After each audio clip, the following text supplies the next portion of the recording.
স্বামীর কিডনি বিক্রির টাকা নিয়ে প্রেমিকের সঙ্গে চম্পট স্ত্রীর। হাওড়ার সাকরাইল ব্লকের ধুলাগড়ির হাটতলা এলাকার ঘটনা। স্ত্রীর বিরুদ্ধে কলকাতা হাইকোর্টে মামলা দায়ের স্বামীর। সংসারে অনটনের জেরে নিজের কিডনি বিক্রি করে দিয়েছিলেন যুবক।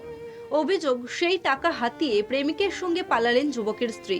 স্ত্রীর বিরুদ্ধে মামলা দায়ের করে হাইকোর্টে দ্বারস্থ স্বামী। বছর 39 যুবকের নাম পিন্টু বেজ। যখন আমার কিডনি ডোনেটের যখন এক বছর হয়ে যায়, তখন আমার বউ নিজেই বলছে যে কবে হবে গো, কবে হবে গো, এত দেরি হচ্ছে কেন? আমি বলেছিলাম যে দেরি হচ্ছে কি হয়েছে, অ্যাডভান্স তো দিয়েছিল কিছু, 50-60 হাজার টাকা দিয়েছিল, ওটা থাক না, দেবো না ফেরত। হ্যাঁ, না হলে তো আমারই ভালো, দেবো না। হ্যাঁ, বলছে না না হলে হয়, একটা আশা করে দেওয়া হবে, জিজ্ঞেস করা হবে, এ হবে। আপনার বউ তাহলে আপনাকে খুব জোর করছিল আর কি, হুম, কিডনি দেওয়ার জন্য। হ্যাঁ, ওই মানে ওরা দুজনের প্ল্যান ছিল যে তাড়াতাড়ি হয়ে গেলে ভালো, যে আমাদের রাস্তাটা ক্লিয়ার হয়ে যাবে। ভবিষ্যতে নিজেদের নাবালিকা কন্যার বিয়ের জন্য দুশ্চিন্তার কথা স্বামীকে জানান সুপর্ণা। এখন থেকে গয়না কুড়িয়ে রাখার প্রয়োজনীয়তার কথা বারবার বলতে থাকেন। অভিযোগ, স্বামীকে কিডনি বেচতে বাধ্য করেন সুপর্ণাই।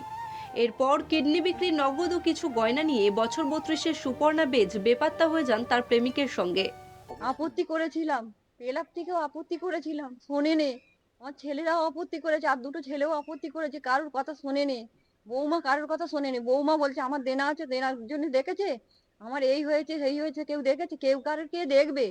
কে কাকে কে দেখবে? এখনকার যা যুগ পড়েছে, হ্যাঁ, কেউ কাউকে দেখবার সিন আছে? দেখি ছোট ছেলে। এটা ছোট ছেলে। আমরা যখন খুব আপত্তি করেছি, শোনেনি। পিন্টু বেজ তার স্ত্রীর নিখোঁজ হওয়ার ডায়েরি করেন।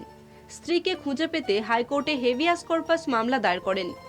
এই আইনে কোনো ব্যক্তি বা মহিলাকে বন্দী করা থেকে রক্ষা করা হয়। স্বামী স্ত্রী যদি না বোঝাপড়া থাকে, তাহলে তো এত বড় একটা সিদ্ধান্ত কেউ নিতে পারে না। নিশ্চয়ই স্ত্রী বুঝিয়েছে সংসারের অভাব অনটন আছে, দেনাপাতি থাকতে পারে, তার তার পার্সোনাল ম্যাটার, ওটা সে তো আমরা জানি না।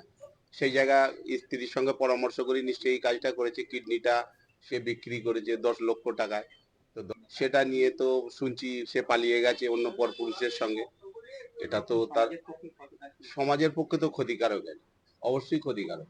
আগামী জেনারেশন যারা আছে, যদি এই ধরনের একটা স্বামী স্ত্রীর যে মধুর সম্পর্ক, সেই সম্পর্কের মধ্যে যদি এই ধরনের স্বামীর সঙ্গে একটা ডুপ্লিসিটি করে, সেটা তো বিশ্বাসঘাতকের মতো কাজ হলো।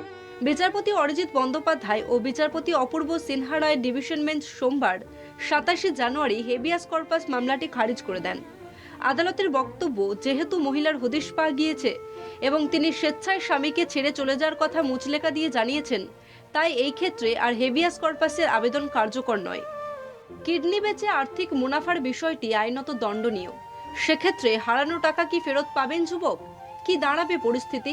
গোটা ঘটনায় মানসিকভাবে ভেঙে পড়েছেন পিন্টু।